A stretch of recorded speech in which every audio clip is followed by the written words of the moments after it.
Amritsar Pathankot road ਸਥਿਤ toll plaza ਨੂੰ ਗੁਰਦਾਸਪੁਰ ਅਦਾਲਤ ਦੇ ਵੱਲੋਂ ਸੀਲ ਕਰ ਦਿੱਤਾ ਗਿਆ ਹੈ ਅਤੇ ਇਮਾਰਤ ਤੇ ਨੋਟਿਸ ਚਿਪਕਾ ਦਿੱਤਾ ਗਿਆ ਹੈ। दरअसल 27 साल पहला किसानों की जमीन एक्वायर करके टोल प्लाजा लगाया गया सी, पर अजे तक किसानों नूं उन्हां दी जमीन की कीमत नहीं दी गई, जिस मगरों गुरदासपुर अदालत ने टोल प्लाजा नूं सील कर दिता। National highway authority of India वालों करीब 27 साल पहला किसानों की जमीन एक्वायर की गई सी अते अमृतसर पठानकोट रोड ते टोल प्लाजा का निर्माण किया गया, पर इन्ने साल बीत जाने तो बाद किसानों नूं उन्हां दी जमीन की कीमत अदा नहीं की गई। ਜਦੋਂ ਕੋਈ ਵੀ ਹੱਲ ਨਾ ਮਿਲਿਆ ਤਾਂ ਕਿਸਾਨਾਂ ਨੇ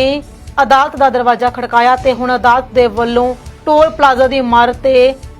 ਨੋਟਿਸ ਚਿਪਕਾ ਦਿੱਤਾ ਗਿਆ ਤੇ ਉਸ ਨੂੰ ਸੀਲ ਕਰ ਦਿੱਤਾ ਗਿਆ। ਸਾਡਾ ਮਸਲਾ ਆ ਜੀ, ਸਾਡੇ ਕੋਲ ਪੈਲੀਆਂ ਇਹਨਾਂ ਨੇ ਲੈ ਲੀਆਂ ਸਸਤੇ ਭਾਅ ਦੇ, ਸਾਡੇ ਪੈਸੇ ਬੰਦੇ ਸਾਨੂੰ ਦੇਣ ਨਹੀਂ ਦੇ ਤੇ ਆਪ ਟੋਲ ਤੇ ਕਮਾਈ ਕਰਦੇ ਰੋਜ਼ ਇੰਨੀ ਜ਼ਿਆਦਾ ਤੇ ਗਰੀਬ ਬੰਦੇ ਹੈਗੇ ਆ ਜੀ। ਪੈਲੀਆਂ ਹੁਣ ਅੱਗੇ ਹੀ ਆਉਣੀਆਂ ਕਿ ਬਾਕੀ ਇਹਨਾਂ ਨੇ ਅਕਵਾਇਰ ਜਿਹੜੀਆਂ ਕੀਤੀਆਂ, ਸਾਨੂੰ ਆਪਣਾ ਹੱਕ ਚਾਹੀਦਾ ਜੀ, ਅਸੀਂ ਆਹ ਚੀਜ਼ ਕਰਨਾ ਹੈ। इस पूरे मामले ते जानकारी दिंदे हुए वकील ने दस्सिया कि कुछ जमीन बटाला दे पिंड गोखूवाल विच पैंदी है, जिथे national highway authority of India दे वल्लों साल 1992 विच अमृतसर पठानकोट नैशनल हाईवे ते जमीन नूं अक्वायर करके टोल प्लाजा स्थापित किया गया सी अते इस बदले किसानां नूं उन्हां दी जमीन दा मुल नहीं दिता गया सी। मैं जिहड़े डिग्री होल्डर आ जिन्हां दे हक विच कोर्ट ने डिग्री की है, क्योंकि बाईपास की जमीन सारी लोगों की एक्वायर हुई है 1991 हुई ही।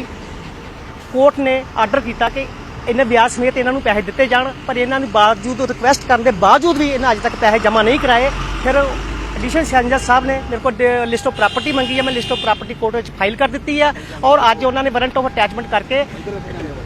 वेल्फ जी आए अज अमृतसर कोर्ट तो उन्होंने आन के बिल्डिंग अटैच कर दी है और 3 तरीक तक बिल्कुल चलेगा। इन्होंने अटैच कर दिता, इन्होंने नोटिस ला दिता है 3 तरीक तक चलेगा। अगर 3 तरीक तक इन्होंने कोर्ट से पैसे नहीं जमा कराए उस तो बाद जज साहब को आर्डर लैके ये बिल्डिंग अद्धी ऑक्शन भी होएगी, नीलामी भी होएगी, सब कुछ जो भी अगली कार्रवाई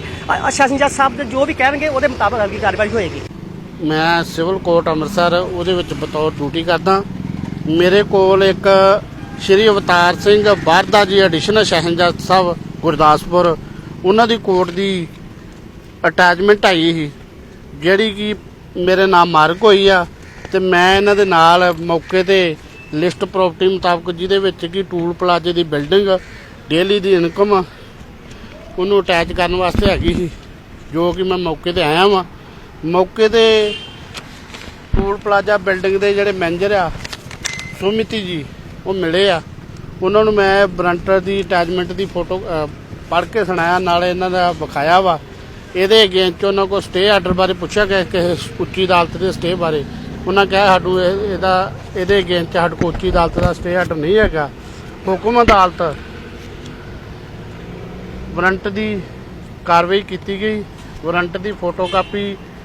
ਪ੍ਰਾਪਰਟੀ ਲਿਸਟ ਦੀ ਫੋਟੋਕਾਪੀ ਟੂਲ ਪਲਾਜ਼ਾ ਬਿਲਡਿੰਗ ਦੇ ਚਸਪਾਨ ਕਰਕੇ ਬੁਲੰਦ ਆਵਾਜ਼ ਵਿੱਚ ਪੁਕਾਰਤਾ ਕਿ ਇਹ ਬਿਲਡਿੰਗ ਜਿਹੜੀ ਆ ਅੱਜ ਤੋਂ ਅਟੈਚ ਹੋ ਚੁੱਕੀ ਆ, ਇਹ ਟੂਲ ਪਲਾਜ਼ਾ ਦੀ ਜਿਹੜੀ ਇਨਕਮ ਆ ਉਹ ਅੱਜ ਤੋਂ ਅਟੈਚ ਹੋ ਚੁੱਕੀ ਆ।